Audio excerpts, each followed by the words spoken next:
to Washington. Thousands are expected in D.C. to rally for justice on the 57th anniversary of the March on Washington. I've never seen such a sea of people.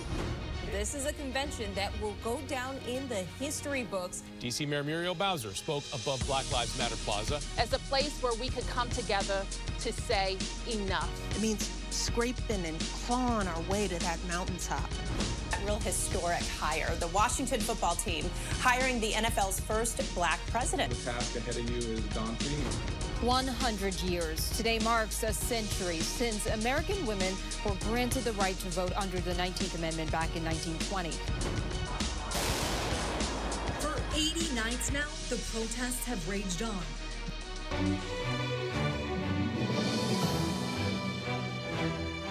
So as you saw there, we are in a historic moment, and this is an ABC7 Town Hall, the Racial Divide, Time for Change, the Commitment March. Thanks for joining us. I'm Michelle Marsh. And I'm Jonathan Elias. So the Commitment March, it takes place on August 28th on the National Mall, and it falls on the 57th anniversary of the 1963 March on Washington, when Dr. Martin Luther King Jr.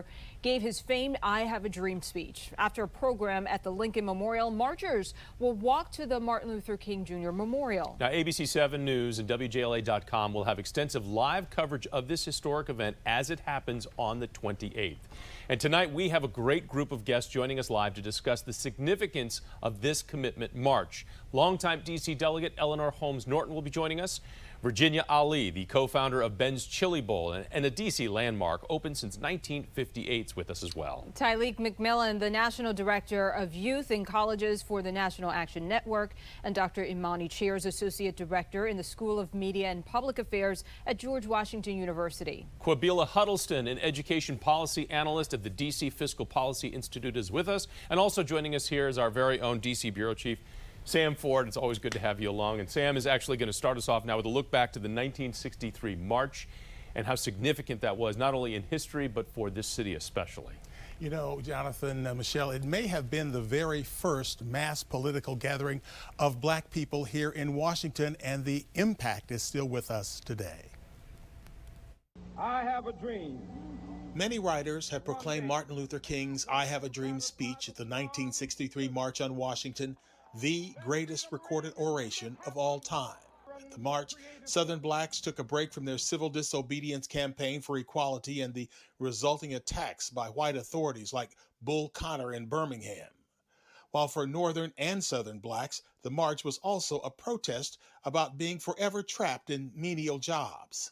All the black people were trapped at the elevator operators, cleaning, cafeteria workers. John Wilson attended the march at age 14 with his dad, Johnny Wilson, who brought his 8mm film camera, and his uncle, James Stamper, who led an NAACP group down from Schenectady, New York. Now, age 71, John, who retired as a manager from Pepco, believes that the march was a spark. It made a difference. It started opening up employment opportunities, people to get jobs, and that was a lot of what voting was. One thing, but allowing people to get jobs and not having people trapped at the bottom of the employment strata at the places where they worked. 3 months after the march, President John Kennedy, who embraced the march, was assassinated. The following year, 1964, his successor, Lyndon Johnson, got Congress to pass the Civil Rights Bill, and in 1965, the Voting Rights Bill. It seems black Americans have been trying to recapture the magic of that march ever since. 20th anniversary march in 1983, 25th in 88, 30th in 93, 40th in 2003, 50th in 2013, and now again. You could even say the march influenced the Million Man March. And now, after the killing of George Floyd in Minneapolis, Breonna Taylor in Louisville, and other incidents, activist Al Sharpton has again called for a march, this time about how blacks are being mistreated by police. And of course, I asked John Wilson if he would be attending this march, and he said yes, he would go to the march, but he would be at a distance and he would have his mask on. And that's so important because, after all, we are in a pandemic, so exercising social distancing is what we're going to see a lot of this time around. Sam, thank you. Thanks, Joining us now, one of the people who helped plan that 1963 March on Washington, D.C. Congresswoman Eleanor Holmes Norton. Thank you so much for joining us. What was it like, let's start off with this, to be part of that march? Well, we knew it was a historic undertaking if we could make it happen. Actually, I had been in the South in Mississippi with the Student Nonviolent Coordinating Committee, but Bayard Rustin, who organized the march and was perhaps the only person in America who could organize such marches, called and said that if I wanted to, I could come to help organize the March on Washington and even be paid. That was amazing, because obviously as a civil rights worker, a SNCC worker, I wasn't paid for anything. But that was fortunate because I had to live in New York. The march was organized out of New York, and my job was to help organize buses and trains to come to the march. And there were loads of people calling in for directions as to how to get those buses, how to get on those trains. What was it like when you knew it was going to be a big march, but the day it happened, a 3-hour program, and 250,000 people jammed in around the pool and in front of the Lincoln Memorial? What was that like to look out after all the work and effort you put into it and see that many people coming out for this? Well, I volunteered to be the last down to Washington to the march. And I did that with malice aforethought. I knew that if I was the last to go, because somebody had to stay there to answer phones about how do I catch a bus this late, I knew that if I was the last one there, I had to take a plane. And a plane I took. I was probably the only staff member to fly. And I must tell you that as I looked out of the window, as we flew over my hometown, it was clear to me that the march was already a success. The grounds were covered, so covered with people that you could not see the ground. And they were aching to march. And I do remember that when I got to the march, that the crowd was so intent on marching that the leaders of the march, the civil rights leaders, had to rush to the front because the people had already started marching.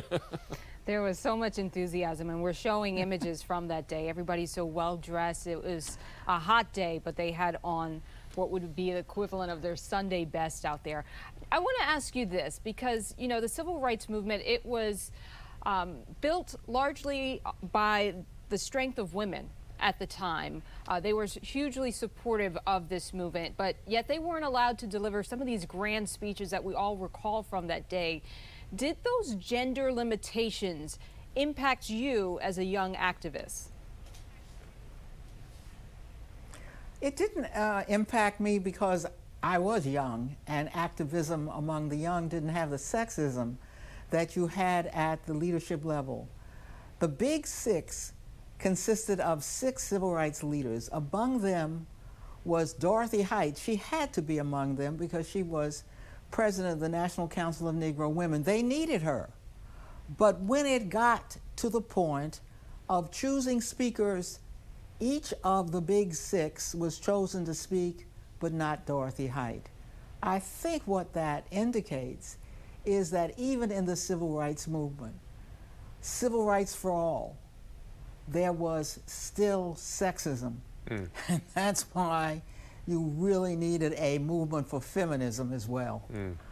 You know, let's bring in, if we could, Virginia Ali. I know she's been a longtime friend. Let's bring her to the conversation, because she and her husband, Ben, actually fed some of the people, a lot of the people who attended that march in 1863. And Ms. Ali, how do you remember that day, and hearing what Eleanor Holmes is talking about now with remembering that day as well? What brings back memories? What kind of memories come back to you when you hear it?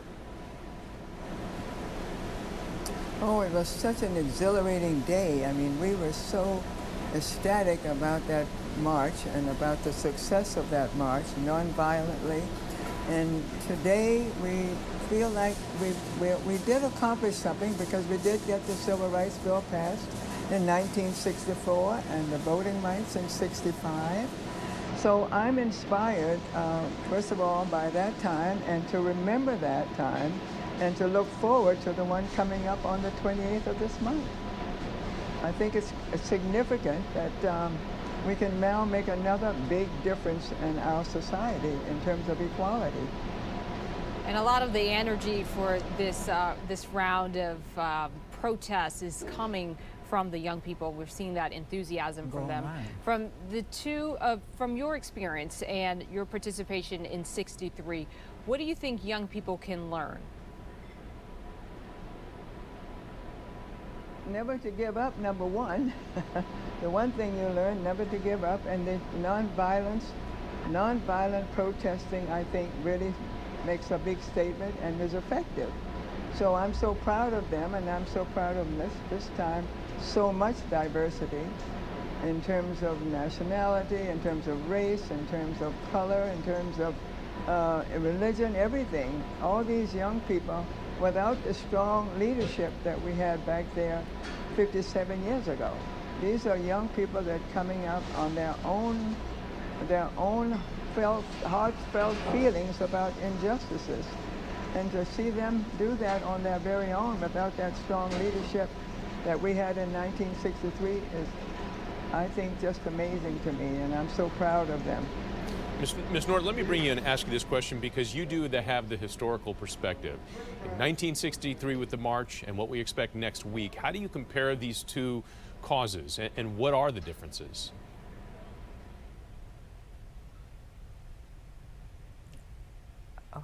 I'm sorry, you asked that question to me? Yes.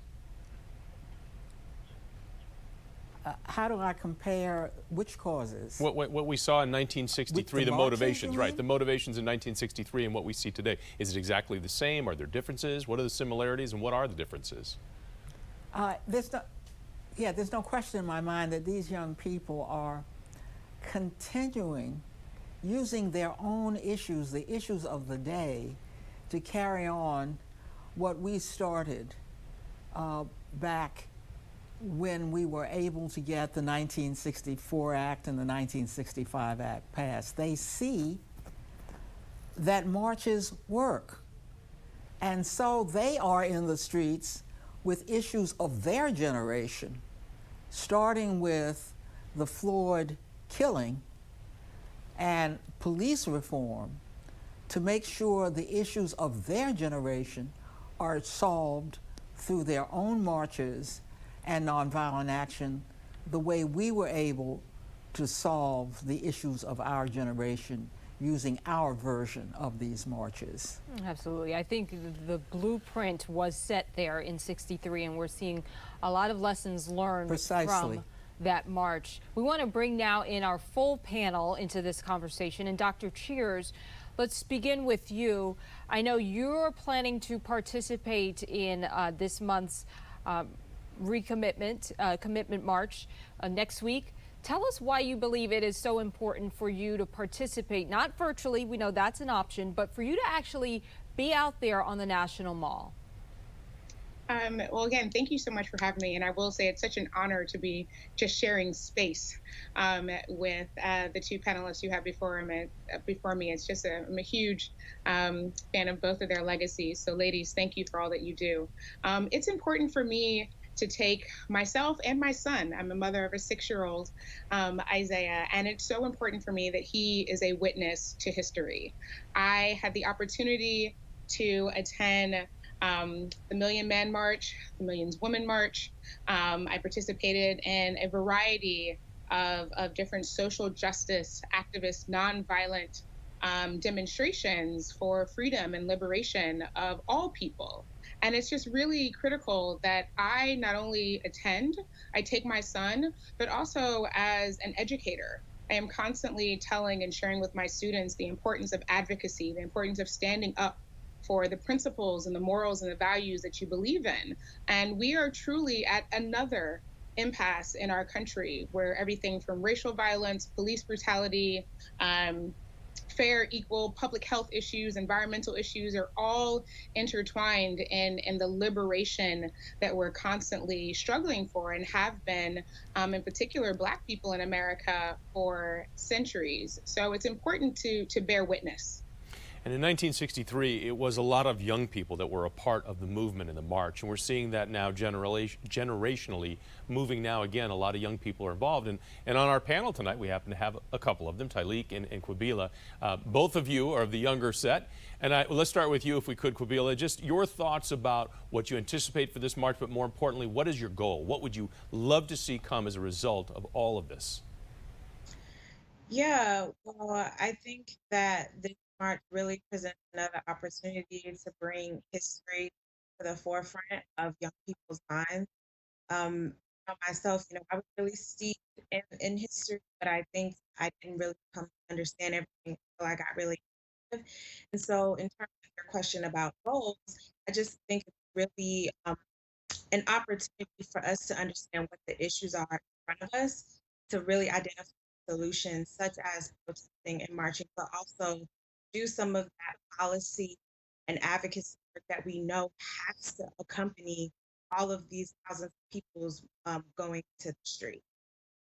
Tylik, what can you tell us about the program that's anticipated for that day, some of the speakers who will be mentioned and honored? Yeah, we have speakers ranging from civil rights leaders, principals, to impacted families and labor leaders, to members of Congress. This is an intergenerational march that will show our commitment to the dream that Dr. King spoke of 57 years ago. And we're here standing in this moment in the shadows of on the shoulders of these giants to charge a nation to wake up and make the comfortable uncomfortable, as Dr. King would say. And we're in the midst, as I would say, in the spirit of John Lewis, of making good trouble and necessary trouble during this moment. And what is the goal, though? What would you like to see? I mean, from the march they actually had in 1963, they had legislation that was drawn up and passed. What's the hope coming? What would you like to see 6 months or a year after what we see next week? Yeah, where we go from here, we go back to our communities and we share the message of hope. We share the message of truth, and we share the message of power. We go back to ensure that we are registered to vote. We check to ensure that our family members and our friends are registered to vote. We go back and we fill out our 2020 census to ensure that we're accounted for, so that we get the representation that we know that we deserve. And we sign up to be poll monitors, and to ensure that voting is protected. And we urge our senators to ensure that we pass the Voting Rights Act, to ensure that folks don't have to choose between their health and their right to vote.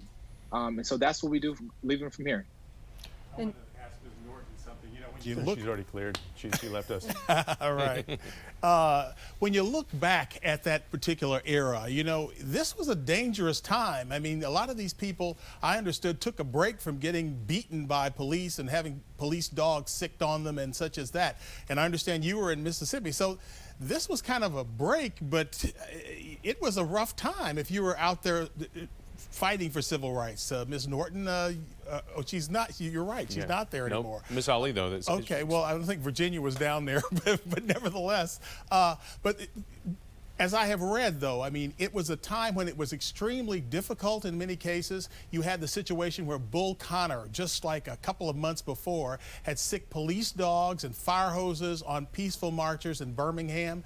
And so a lot of the time, it was like people took a break from what they were going through, and then they came here to Washington to this march. And when they went back to Birmingham, that is when you had the explosion that killed those little girls. Yes. So it was a very rough time at that point. That was in '64, the 16th Street Baptist Church bombing, where 4 little girls were killed. I mean, there was a very horrible and tumultuous time, but at the same time, that was the backdrop for what was happening for the Civil Rights Crusade and the fight. And it was Martin Luther King who made it very clear, nonviolent. There has to be nonviolent. Nobody can raise up a hand. Let them, if they're going to beat you, let them beat you, but we're not going to raise up a hand. Yeah, and you would watch some of those images where dogs are biting people or whatever, but the people maintain nonviolence. And of course, I guess that's why they won. I grew up in Kansas, and it was kind of interesting because we didn't have that kind of violent thing, but I remember going to the park.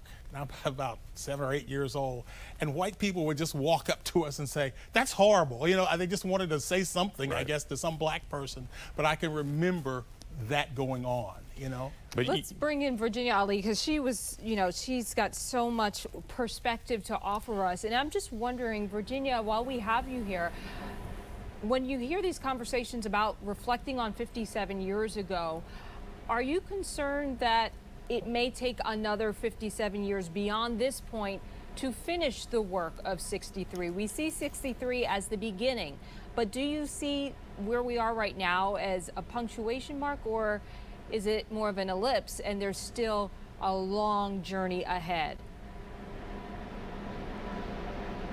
I think the journey may be long, but I'm confident. I really believe that we have made an impact, that these young protesters have made a serious impact, and that they will have to continue it perhaps a bit longer, but I really believe it's going to have an impact, and that we will get some systemic change here in this country. I mean, it's just been too long. The police brutality, the health insurance issues, the jobless issues, we've got to come together and as a people and not be so concerned about race or religion, and just come together, continue that protesting. I don't know any other way to do it.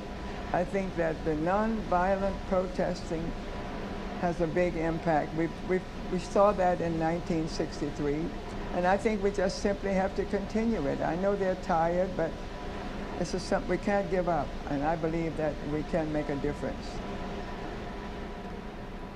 Well, that is why we're all here trying to close that racial divide that we've been speaking of, that's been in existence in this country for far too long. Still ahead for us. Stick around to our panel. We'll hear from an attorney who is dedicated to helping families of victims of police brutality. And for those watching our live stream, art and history now coming together to honor the late Congressman John Lewis. It is a part of a series of social justice murals. ABC 7's Jay Korf shows us how these paintings are going to help continue Lewis's fight for equality. We'll be right back.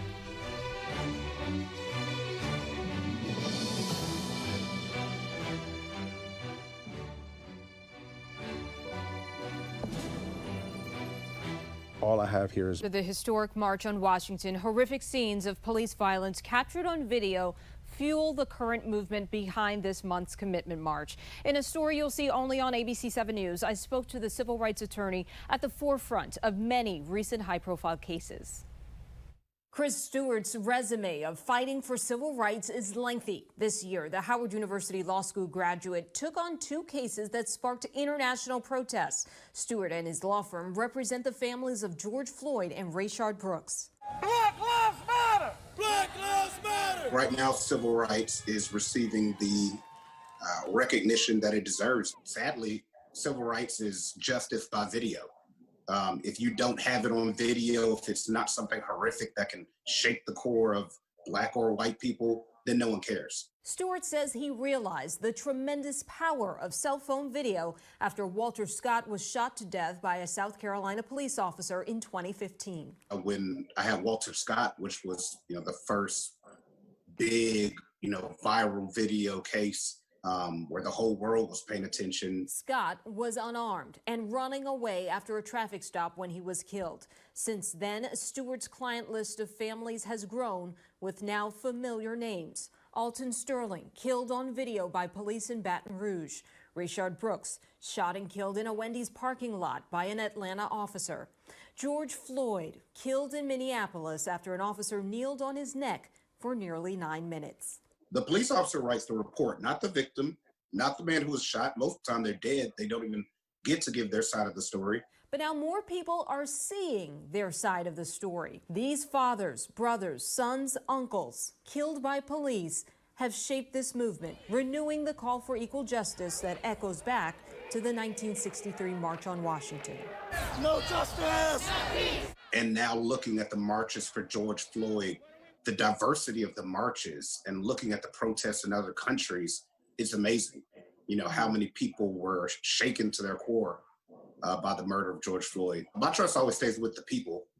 People can demand that something stays on the forefront. As for what keeps him motivated, Stewart shared this post with the daughter of Rayshard Brooks with the caption, "There's always a reason to keep fighting for justice. Most of the time, it comes in tiny packages."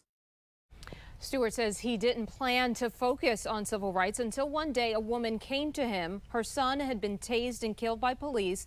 She said no one would believe her story. Stewart says that woman reminded him of his mother, and he thought, what if that was me? And so it began. And, you know, after talking to him, it really, made me think. The youth who are part of this movement, I'm just curious, and we have Tylik on with us, and I want to bring him in. You know, when you grow up in this climate where so many of these cases, we went down the list, they've been around for your generation.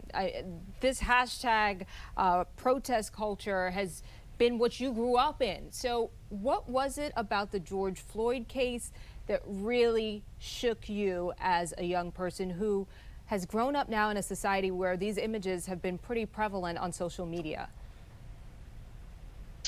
Yeah, starting off in this movement at just 13 years old under the leadership of Reverend Sharpton, it has always, seeing these cases time and time again and not seeing no change immediately as sometimes we want. But seeing George Floyd, I see myself in George Floyd. I see my father in George Floyd. I see my brothers in George Floyd. And it reminds me that I can have the most accomplished resume and I can do all this great work. But yet when I step out in the street, I'm still just a black man in America. And I have to remember that as I walk out and as I interact. And that's the sad fact of it all.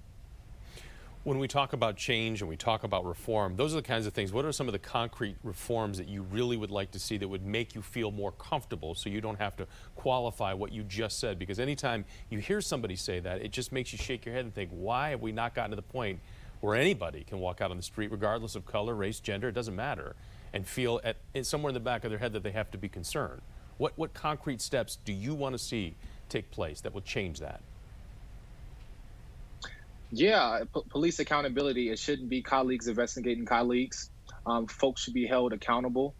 Qualified immunity. When we're talking about all these things, we understand that it is opportunities that make our community safe. So yet, when we're talking about investing in communities, and investing in education, and investing in mental health services, and investing in housing and food insecurity that happens in communities. When we're talking about giving folks access to the ballot, that is what creates communities to be safe, and that's what gives me hope.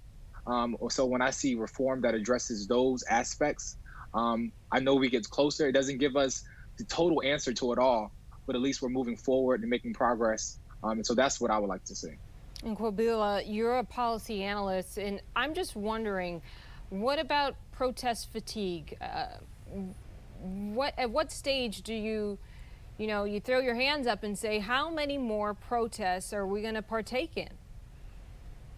I don't think you throw your hands up. I think, seeing the sense of urgency that is addressing police brutality, budgets that, overfund police but underfund affordable housing and food security, you continue to fight. And that's what I do every day. I was out there protesting, almost got arrested. Luckily, I didn't, but I kept going. I still showed up. And that's what I think, all of the people who are protesting, especially the young people, are going to continue to do. And that's what we have to do. And Dr. Cheers, let's bring you in as well. We want to some of the same questions again. It seems that everybody you ask about the question of what are they hoping for, what concrete steps could be taken, what changes or reforms could take place that would make a level of ease or comfort would provide that for you. Have you thought about that? Is there something that you think, gosh, I really would like to see this take place? Yes, sir. I think one of the things that we saw earlier this summer was a project by Campaign Zero called 8 Can't Wait. And it was the most comprehensive way that I've seen, from organizing, from policy changes, everything from requiring de-escalation tactics to banning chokeholds and strangleholds, requiring that officers, before firing their weapon or a taser, that they give a warning.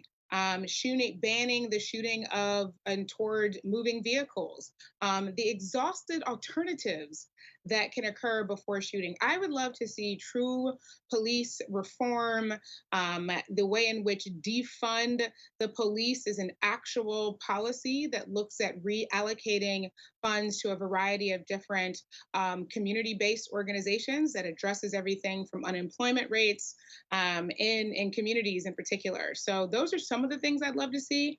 I also agree with my colleagues on the panel where the other aspect is that voting. I truly, and I'm constantly telling my students, and I watched the first night of the DNC convention and was so struck by my forever First Lady, Michelle Obama's speech, where it's important that people are doing everything that they can. Voter suppression is real. Voter suppression in particular towards Black and Brown communities is something that is systematic. And truly, as we're celebrating today, the women's suffrage, 100 years since women gained the right to vote in America. But we also have to remember that Black women, brown women in particular, were not included. And we're not oftentimes, and a lot of these larger organizations are always sort of thrown at the back. So I want to see inclusiveness. I want to see intentional inclusiveness. And I want to see that young people in particular, which I know they are motivated, fired up, have registered to vote, and then are actually going to get to the polls before November 3rd. And Mrs. Ali, how will your restaurant, a DC staple, how will it be supporting this movement on August 28th? What kind of preparations are underway? Well, we've always been here to invite protesters in for a quick snack or a beverage and to have a moment of relaxation. We've also talked about maybe we could have a voting place here where someone could come and drop off their votes, because we have been the place that's been so active in the community all these years. So we're here to support in any way we possibly can. And we've always donated food for for the protesters, many of them, and we will continue to do that when we can. So we're ready to do whatever we can do. And as I said, someone even suggested, why don't we have a booth here for voting where you can just drop off your ballot? I'd love to do that. One thing I was curious, you were actually living here in D.C. at the time, and talking to John Wilson, I got the impression, I mean, for the people that lived here in '63, what was that like? I mean, for the folks knowing that this was going to happen, what was that like? It was scary. You know, we were afraid. We didn't know what to expect with so many people coming in town. We're looking at TV night after night and seeing the abuse in the South, and seeing dogs after our protesters and seeing them being beaten. And Dr. King had a satellite office just a couple of blocks away. And when he was in town, on occasion, he'd stop it at Ben's and we'd have a chat. And I was always inspired by his outlook. He always was positive and felt like there would be change. But it was a scary time for us. It was a very scary time. I know the people all dressed. When the march did finally occur, they all dressed in their Sunday best, as I recall. Looking at some of the was there some concern that the authorities would move in and stop this, or something like that? Was that the concern here in D.C.? I think, I mean, we always had a great deal of pride back then. We always dressed well, but we wanted to look our best and be on our best behavior. That was what Dr. King taught us. Non-violence and classy and being reserved and just doing what we needed to do. So it was just the way that we carried ourselves back there. It was wonderful. And therefore, we had 250,000 people in this town. How on earth could we have that many people, 250 people here, and non-violent, not one window smashed, not one car done any damage? It was wonderful. So that was his leadership. And I think it helped a great deal. I mean, today we are very, very, very divided, and we see some things that probably will take a very long time to bring us together, but we can't give up. So it sounds like you were very proud afterward, even though you were very afraid before. we were elated, we were ecstatic, we were so proud of that march and how well it was carried out and how well it came off. And yeah, we were very, very proud. And we will be proud with our group that's working hard today, all of us working hard today to try to bring this country together. We've got to come together. We've got to just come together and be one. And I'm sure it will, as you said, take some time, but it's got to happen. All right, still ahead for us, we'll look at calls for police reform and hear from a retired police chief about what it's like to be a black police officer in this climate. And streaming online, the chef at a popular D.C. soul food restaurant says he's already getting calls for reservations ahead of the march. As ABC 7's Analyst Gale shows us, they're also taking stock of their own place in history. Stay with us.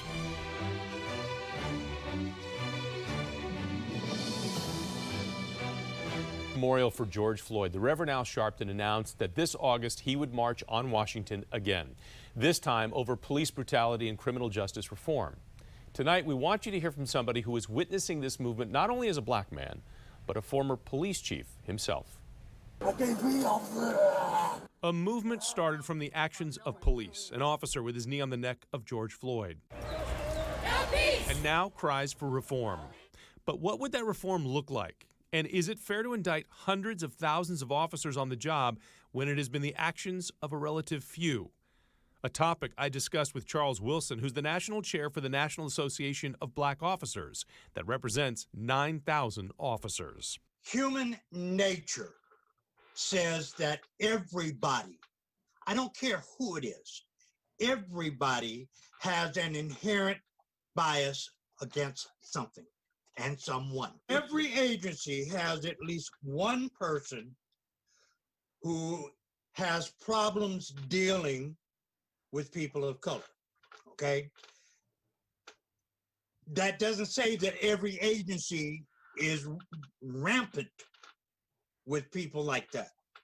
What it does say, however, is human nature, I don't care where it is or who it is, every agency has at least one. You know, some might watch this and hear you and say, it's dangerous to just make blanket statements when you may not be aware of every department across the country. There may be some small department where everybody of all different walks in life get along perfectly, and there is no issue of race. It's more of an issue of safety and security with a job that's inherently dangerous to begin with. That's one of the reasons why agencies are now going towards the concept of training for implicit bias. They know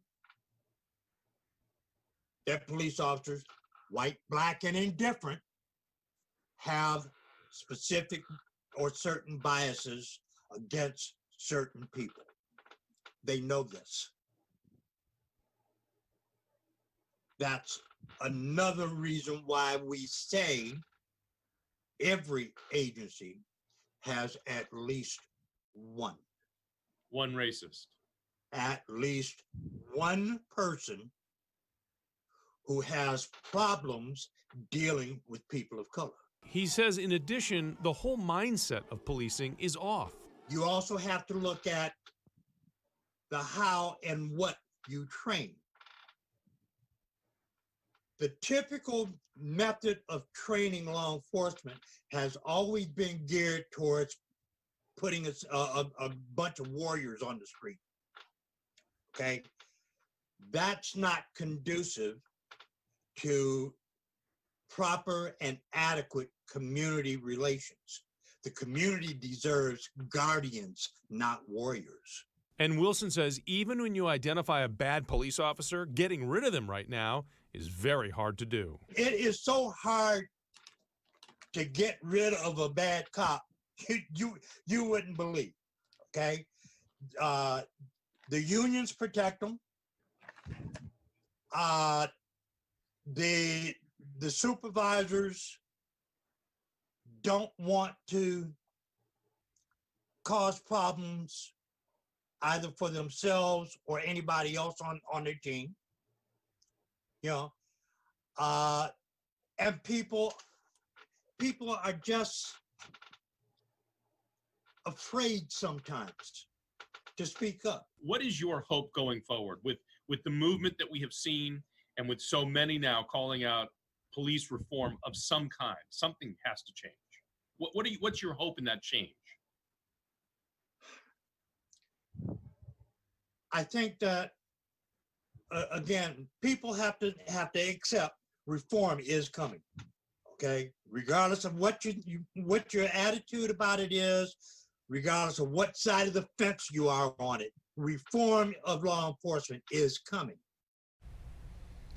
And there you just heard from a former police chief. So important to hear that perspective. We want to now show you how many local communities have either enacted police reform policies or have started the discussion since the protests and death of George Floyd. As you see here on the map, nearly every jurisdiction in the Washington area has taken some kind of steps toward reform, with both D.C. and Montgomery County putting new laws on the books. I want to bring back the panel in for a discussion. So you just heard the former chief and the union boss talk about what has to happen with reform when it comes to police work. And I'll throw this question out to everybody. And Doctor, if you want to take a first crack at it, the question is this, is police work, as most of you are well aware, sometimes you have a split second to make a decision that's life or death. That somebody has a weapon or they're reaching for something, they have a demeanor or an attitude. I mean, this is, sometimes they're confronting what we would call not the best sort of folk. And all of a sudden, they reach for a gun and they're late to the draw and then they get killed. So in those split-second decisions, what kind of reform can be done or would you like to see done that would help protect both the officer but at the same time protect somebody that was just reaching for their lighter or going for their wallet? Yeah, I think it's really important that we focus on training. So as you mentioned, those split-second decisions, I have police officers very close to my family, extended family members, friends, and every time they leave the house, it's the fear that they might not come home. That's also the same case as I'm raising a young Black boy in America. I am paralyzed with fear that he's going to be viewed because of the color of his skin as a threat when he actually isn't. So I think it starts with training. It starts with an understanding. I am a firm, when we look at some of the more profiled cases, and we know that unfortunately they're just profiled cases, so whether it be a Rashard Brooks or a situation like with a George Floyd and even a Breonna Taylor, and those are just 3 instances within the last several months that we're seeing this quick to draw, this quick to move. And I believe if we had training before, and if we looked at, again, the way 8 can't wait, de-escalation policies and practices engaged, it might also believe collaborating with everything from social workers to other individuals, that we just make it a point that ideally that everyone at the end of the night, God willing, can go back home to their family, and we don't have any more of these instances where it was, truly tragic accidents, but tragic accidents when it results in the life being taken of an innocent,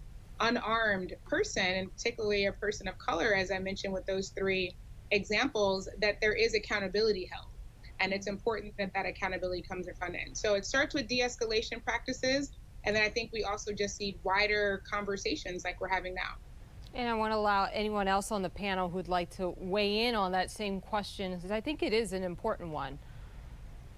Yeah, if I may, I just, one of the things that I'm intentional about in talking about, like, how do we move forward, is we have to really understand how we even got to where we are. And oftentimes, I think the history of policing is divorced from these conversations when they need to be. When you look at how we got policing, many of them evolved from slave patrol, which designed to control and surveil Black bodies. And that specific history and the sort of philosophy behind policing relates to everything that we see today. So, I agree that training and other methods of reform are necessary, but I think we have to be honest about what is it about the institution of policing that makes Black people and brown people targeted disproportionately by these practices. Let's bring in Sam Ford. And Sam, let's talk about this for a second, because I remember covering Rodney King in Los Angeles and also the subsequent trials of the officers. But, with the advent of what we've seen now with cameras that are capturing, especially these smartphones are capturing all kinds of video images, it was after Rodney King that I think a lot of journalists said, you know, okay, something's got to change. We won't be seeing that again. And yet we have. Not to the degree where you had a group of people standing around, but with George Floyd, clearly there were 4 officers there, and poorly trained, because how do you put a knee on somebody's neck to restrain them? So I'm just wondering, with Rodney King and all that we've seen and the violence that followed, why hasn't there been the change that I think a lot of people are hoping for? I don't know, but I mean, generally, my experience, Jonathan, it doesn't seem to happen in the same community, but it does happen in different communities, like Minneapolis. You live there, I live there. The idea that it would happen there, I think to a lot of us was kind of surprising, because, you know, people would think of Minneapolis as a racist place, but if you live there, at least as I lived there, I didn't have that sense at all. But again, they had never had anything quite like that, I guess, in Minneapolis. But I think about that. I think about Miami, Florida, when they had the riots down there. It's these things that they pop up in various areas. People give it attention there, and it doesn't tend to happen right there again. But nevertheless, it's a problem. And I think it's often with the police, and I think some of there was a reference to unions. Unions, I think, feel the necessity to defend their members. Right. When sometimes maybe they should just say, that was wrong. Right. And I've seen that too. I covered police beat for probably better than 15 years, and I just always was amazed at the fact that they would circle the wagons around an officer that was going to be a huge liability to them, and yet they would circle the wagons around him and defend him, as opposed to, and the good officers would rather see that officer cut from the ranks and pushed out. Right. And yet there's that code, that culture that allowed them to be protected. Yeah. Okay. I think a lot of groups try to protect versus perfect what's wrong with the system. Those should be the shirts. And of course, as journalists, we don't really hang with each other like that. That's one of the things that journalists, we really don't defend each other like police. It's not a brotherhood, sisterhood thing. We cover what they do a lot of the times. Exactly. Sam, thank you. All right, still ahead for us. We'll get some final thoughts from our panelists. And streaming online, a D.C. dance instructor who attended the 1963 March on Washington looks back on what it meant and shares what she thinks should happen now. We'll be right back.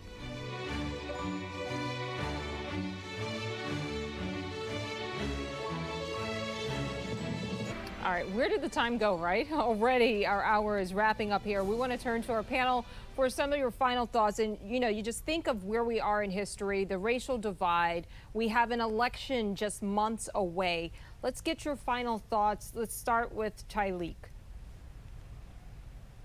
Yeah, I would say young folks have always been at the forefront of the movement. When I think about North Carolina A&T freshmen, my alma mater, that 4 freshmen started the 1960 movement. And here we are in this moment where young folks have the opportunity to show our power during this moment and make our voices heard, not only in the streets but at the ballot box. And I look forward to everyone joining us on the 28th next week. Masks are required. Temperatures will be checked. So we're taking all the precautions for safety, and we look forward to you all joining us on Friday. All right, thank you very much for that. Ms. Ali, let's bring you in. Ms. Ali, you've seen so much in the city with the history. Where would you like to see us go from here? Well, you know, this challenge that we're dealing with now, not only are we out here to do what we did 57 years ago, but we are also having the challenge of the pandemic, which makes everything very, very, very different. But I want to see us move forward. I want to see us make systemic changes, you know, for our civil rights laws. I want to see our young people educated, and we just all have to come together and do our share of trying to get the work done. We've got to get the work done. We've got to get to our leaders, nationally and locally. We've got to get to them and let them know that we are not happy. And this has to change. And Dr. Cheers, let's bring you in for your final thoughts as a student of history, a media expert. The media is focused on this. How does this movement utilize that to its advantage? I'm so grateful to be able to be here this evening, and thank you again for the invitation. To my colleagues, thank you for your remarks. I learned a lot myself. I think it's really important as we move forward that everyone realize that they have power. They have power to continue to document and share their experiences and the world around them. the cell phone that we so often utilize for everything from sending memes and chats, and sometimes we might call people, but most importantly, it is there to document and to share our present and continue to also share our past. So I hope people continue to utilize the media as a tool of understanding, as a tool of education, but also a tool that shares, in particularly, pain and also a lot of hope and joy. And I'm looking forward to being out there next Saturday. I'm looking forward to sharing and documenting and taking my son. So thank you. All right, thank you very much. Qubilah, let's get this final thoughts from you as well, please. Yeah, I would just echo what everyone else said. You know, I'm really excited and motivated by a lot of activism that I'm seeing. I think grassroots activism is super important. You know, we all know to vote, those things, but having people on the ground has been super important and integral to this particular phase of the civil rights movement. And Sam, you'll be out there Friday. Most likely, right? Well, I certainly will be covering it in some form, and Right. so the thought is, you know, that it's an important thing. This magic of the march continues after all these years. Sam, thanks very much. We thank you for joining us as well. ABC 7 News and WJLA.com will have extensive live coverage of that commitment march on August 28th, so make sure to tune in for that. And once again, we'd like to thank all of our panelists and guests this evening. And thank you for watching. Have yourselves a nice evening. This conversation will continue.